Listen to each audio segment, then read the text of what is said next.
Biodiversity Officer is a role within the local authorities, and their role in the county councils is to keep an eye on wildlife and nature and our habitats within the context of a local authority's work and reach.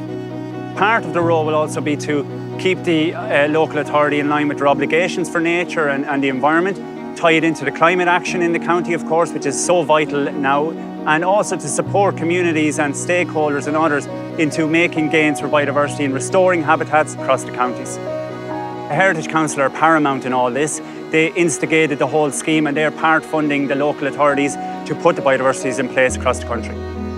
The awareness for the biodiversity crisis and what we need to do for nature has massively increased over a number of years through the work of the Heritage Council, through the Heritage Officer Network, and now the Biodiversity Officers. That as well through the ENGOs, the environmental NGOs who've been doing great work, through our schools, through government agencies, everything. But it's really the rate of declines have been so much that we need to keep pressing on with the advances we've made and to make sure we turn the tide for nature. So for example, in Offaly, we have the Camcor River here beside us in Burr, and one of the projects Offaly has been doing for a long time is controlling the invasive species here, which compete and outcompete our native species, so it's really important that we get on top of those.